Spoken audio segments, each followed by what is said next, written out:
Hello students, I'm Dr. Vinod Kamble. Next question we are going to start is nature of principles of management.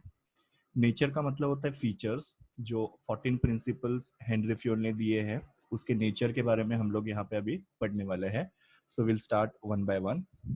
ना पहला principal है universal in nature.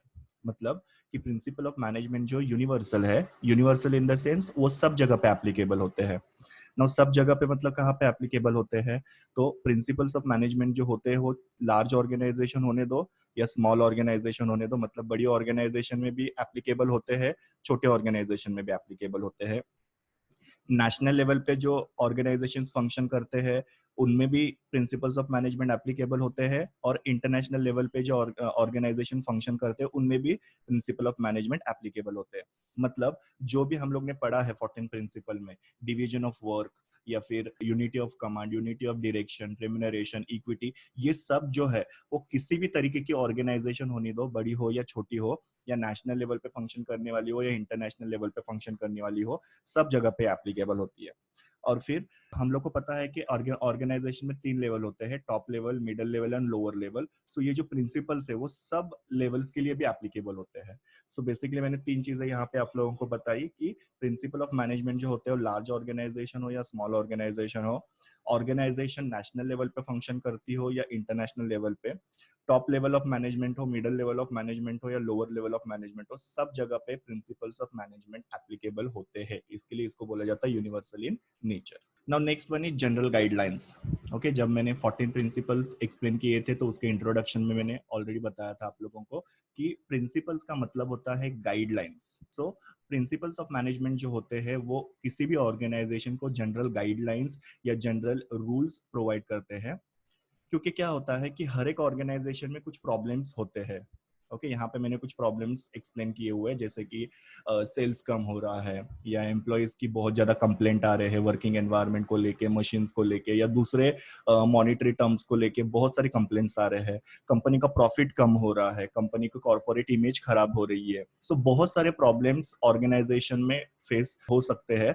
अगर कोई भी manager diligently मतलब क्या, seriously या कंसिस्टेंटली अगर प्रिंसिपल्स ऑफ मैनेजमेंट को अगर वो फॉलो करेगा, तो ये सब प्रॉब्लम्स को वो मैनेजर क्या कर पाएगा, ओवरकम कर पाएगा, या उसके लिए वो सॉल्यूशन फाइंड आउट करेगा. सो हर एक मैनेजर को अपने ऑर्गेनाइजेशन में प्रिंसिपल ऑफ मैनेजमेंट को लागू करना जरूरी है in order to solve this problems. और क्या होगा कि जब ये प्रॉब्लम्स सारे सॉल्व हो जाएंगे तो डेफिनेटली तुम्हारी एफिशिएंसी बढ़ेगी और तुम्हारी ऑर्गेनाइजेशन भी ग्रो करेगी, तुम्हारे एम्प्लॉयज भी हैप्पी रहेंगे. सो प्रिंसिपल्स ऑफ मैनेजमेंट कुछ जनरल गाइडलाइंस दिए हुए हैं जो हर एक मैनेजर को फॉलो करना जरूरी है टू सॉल्व देयर प्रॉब्लम्स.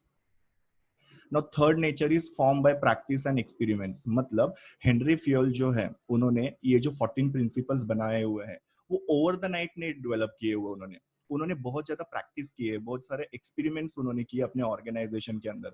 उन्होंने देखा, डिवीजन ऑफ वर्क करके देखा उन्होंने कि डिवीजन ऑफ वर्क की वजह से क्या होता है. फिर उन्होंने फाइंड आउट किया कि डिवीजन ऑफ वर्क की वजह से स्पेशलाइजेशन बढ़ता है, फिर उससे एफिशिएंसी बढ़ती है. फिर उन्होंने अथॉरिटी रिस्पॉन्सिबिलिटी का बैलेंस करके देखा. फिर बाद में उन्होंने डिसिप्लिन को फॉलो करके देखा. तो हर एक चीज को उन्होंने प्रॉपर प्रैक्टिस किया हुआ है, हर एक चीज को उन्होंने प्रॉपर एक्सपेरिमेंट किया है, रिसर्च किया है, और धीरे धीरे उन्होंने क्या किया, एक एक प्रिंसिपल्स डेवलप किए हैं. और ये प्रिंसिपल्स क्या होते हैं, ऑर्गेनाइजेशन के लिए काफी सारे बेनिफिशियल होते हैं. सो कोई भी प्रिंसिपल उन्होंने ओवर द नाइट डेवलप किया हुआ नहीं है. सिस्टमैटिक ऑब्जर्वेशन, एक्सपेरिमेंट्स और रिसर्च करके उन्होंने क्या किया, हर एक प्रिंसिपल को डेवलप किया. वो तुम लोग को यहाँ पे लिखना है. Next is flexibility. ना फ्लेक्सिबिलिटी का मतलब क्या होता है कि जो चेंज हो सकता है. फ्लेक्सिबिलिटी के अपोजिट क्या होता है, rigid, RIGID. So principle of management जो है वो एकदम फ्लेक्सिबल इन नेचर है. फ्लेक्सिबल मतलब क्या, सिचुएशन के हिसाब से तुम लोग प्रिंसिपल्स को थोड़ा बहुत चेंज भी कर सकते हो. ऐसे नहीं कि जैसा है वैसे प्रिंसिपल को आपको फॉलो करना है. तुम्हारी सिचुएशन अगर तुमको कहती है कि ये प्रिंसिपल में थोड़ा सा चेंज होना चाहिए तो you can change according to the situation. जैसे मैं एक तुम लोग को एग्जांपल देता हूँ कि हम लोग का पहला प्रिंसिपल क्या है, डिवीजन ऑफ वर्क. सपोज मेरे ऑर्गेनाइजेशन में बहुत सारे एम्प्लॉयज है, तो बहुत सारे एम्प्लॉयज होंगे तो मैं क्या करूंगा, प्रॉपरली काम को, एक एम्प्लॉय को एक काम डिवाइड करूंगा. मैंने डिवीजन ऑफ वर्क प्रॉपरली किया, हर एक एम्प्लॉय को एक एक काम मैंने असाइन किया, उससे उनका स्पेशलाइजेशन बढ़ेगा. बट अगर सपोज किसी के ऑर्गेनाइजेशन में बहुत ही कम एम्प्लॉयज है तो वहां पे डिवीजन ऑफ वर्क कैसे होगा, वहां पे एक एम्प्लॉय को 2 काम करने पड़ेंगे या 3 काम करने पड़ेंगे। क्यों? बिकॉज वहां पे एम्प्लॉयज कम है। यहाँ पे क्या हो रहा है, एक एम्प्लॉय को एक ही काम करना पड़ रहा है बिकॉज यहाँ पे एम्प्लॉय ज्यादा है।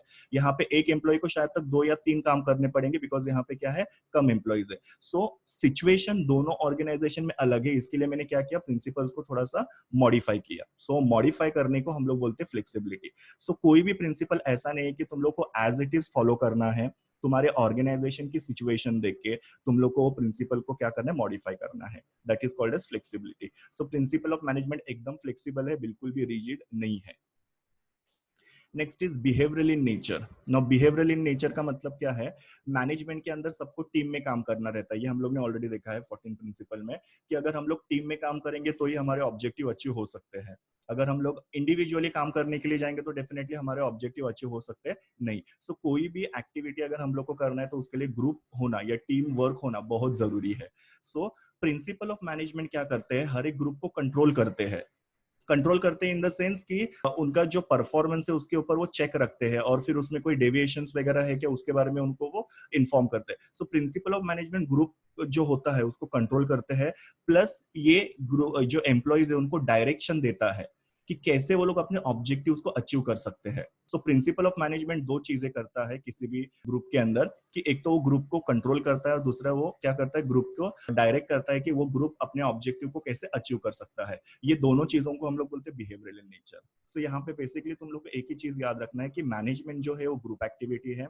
यहाँ पे टीम में काम करना बहुत जरूरी है हमारे ऑब्जेक्टिव्स को अचीव करने के लिए। सो प्रिंसिपल ऑफ मैनेजमेंट ग्रुप को कंट्रोल करता है और प्रिंसिपल ऑफ मैनेजमेंट जो होता है वो ग्रुप के मेंबर्स को डायरेक्ट करता है कि how they can achieve their organisation के ऑब्जेक्टिव्स। तो हम लोग बोलेंगे behavioural in nature. Next is cause and effect relationship. Now cause and effect relationship का मतलब क्या होता है कि हर एक जो प्रिंसिपल ऑफ मैनेजमेंट है उसमें एक कॉज है तो वो कॉज की वजह से दूसरा इफेक्ट हम लोग को दिखाई देता है उसका। जैसे मैंने देखो यहाँ पे एक एग्जांपल लिखा हुआ है, यहाँ पे लिखा और यहाँ पे मैंने थोड़ा सा उसको ग्राफिकली एक्सप्लेन किया हुआ है। सपोज मैं अगर वर्कर्स को फेयर और टाइमली रेम्यूनरेशन पे करूंगा, उनको अगर सैलरी में टाइम पे करूंगा, वेजेस अगर टाइम पे करूंगा और फेयर वेजेस अगर पे करूंगा तो मेरे वर्कर्स क्या हो जाएंगे, मोटिवेट हो जाएंगे। सो ये मेरा कॉज है, कारण है, और ये मेरा क्या है, उसका इफेक्ट है। सो ये करने की वजह से ये हो रहा है, इसको हम लोग बोलते हैं कॉज एंड इफेक्ट रिलेशनशिप। जैसे एक नॉर्मल एग्जांपल मैं देता हूं अपने लाइफ का। अगर हम लोग दवाई प्रॉपरली लेंगे तो हमारी बीमारी ठीक होगी, अगर हम लोग दवाई प्रॉपर नहीं लेंगे तो बीमारी ठीक नहीं होगी। सो दवाई क्या है, कॉज है, और बीमारी हमारा ठीक होना उसको हम लोग क्या बोलेंगे, इफेक्ट। या हम लोग पढ़ाई करेंगे तो हम लोग पास होंगे, सो पढ़ाई करना कॉज हो गया और पास होना ये क्या हो गया, उसका इफेक्ट। तो मैनेजमेंट के जो प्रिंसिपल्स है उनका भी सेम रूल है कि उनका भी एक कॉज होता है और उसका एक इफेक्ट होता है। तो उनका वो रिलेशन हम लोग को यहाँ पे बताना है। दूसरा एग्जाम्पल भी मैंने वैसे ही बताया हुआ है कि अगर हम लोग डिविजन ऑफ वर्क करेंगे, काम को अगर बांटेंगे तो उससे क्या होगा, स्पेशलाइजेशन और एफिशिएंसी बढ़ेगी। सो ये कॉज हो गया, ये उसका इफेक्ट हो गया। So every principle of management has some cause and effect relationship, वो तुम लोग को लिखना है। सो 2 एग्जांपल के थ्रू मैंने यहाँ पे समझाया हुआ है। And the last nature is all principles are of equal importance. Total 14 principles है और किसी भी प्रिंसिपल को हम लोग इग्नोर नहीं कर सकते। हर एक प्रिंसिपल जो है वो इक्वली इंपॉर्टेंट है।